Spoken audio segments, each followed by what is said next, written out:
आज आपण अशा एका गणपती बाप्पाचं दर्शन घ्यायला जाणार आहोत, जो नवसाला पावणारा आणि हाकेला धावणारा म्हणून ज्याची ख्याती संपूर्ण महाराष्ट्रातच नव्हे तर जगभरात पसरलेली आहे. तर अशा गणपती बाप्पाचं दर्शन घ्यायला आज आपण जाणार आहोत. कोणता हा गणपती बाप्पा आहे हे पाहण्यासाठी आताच आमच्या YouTube चॅनेलला सबस्क्राईब करा आणि हा व्हिडिओ पाहायला विसरू नका. चला तर मग पाहूया गणपती बाप्पा मोरया. तळ कोकणातील लिम्का बुक ऑफ रेकॉर्डमध्ये नाव असलेला 21 दिवस विविध रूपे साकारणारा खवळे महागणपती. या गणपतीचे वैशिष्ट्यही नाविन्यपूर्ण असून जगात कुठेही न आढळणारे असेच काहीसे दिसून येते. हा गणपती अन्य कारागिरांकडून न बनवता स्वतः खवळे कुटुंबातीलच व्यक्ती बनवतात. कोणताही साचा न वापरता हा गणपती खवळे कुटुंबीय बनवतात.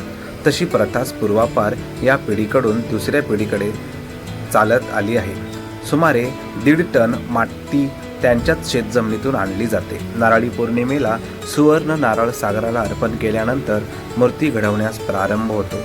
मूर्ती बैठी व 5.5 फूट उंचीची असते. दरवर्षी कोणताही बदल न करता एकच आकार, तेच रूप व रंग आणि उंची असते. गणेश चतुर्थीला संपूर्ण अंगाला सफेद चुना लावून फक्त डोळे रंगवले जातात. याच स्वरूपात त्याची प्रतिष्ठापना करून विधिवत पूजा होते. तर दुसऱ्या दिवशी उंदीर पूजेला लावतात. त्यावेळी खीर नैवेद्य म्हणून दाखवल्यावर ती शेतातही समाधी स्थळाजवळ ठेवली जाते. तिसऱ्या दिवशी रंगकामाला सुरुवात होते. तर 5व्या दिवशी संपूर्ण रंगकाम पूर्ण होते.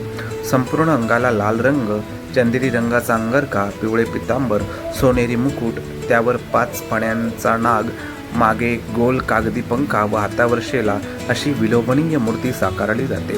नंतर 7, 11, 15, 17 व 21व्या दिवशीपर्यंत सतत रंगकाम सुरूच असते. विसर्जनाच्या दिवशी दुपारी पिवळे ठिपके दिले जातात. त्यामुळे मूर्तीचा चेहरा काहीसा उग्ररूप धारण केल्याप्रमाणे दिसतो.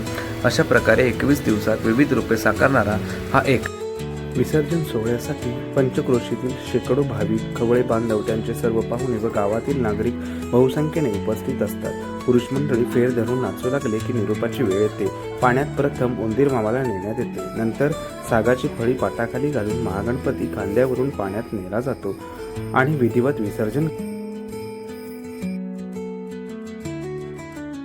तर हा व्हिडिओ तुम्हाला कसा वाटला हे आम्हाला कळवायला विसरू नका. व्हिडिओ आवडला असल्यास लाईक करा, शेअर करा आणि आमच्या चॅनलला सबस्क्राईब करायला विसरू नका. धन्यवाद.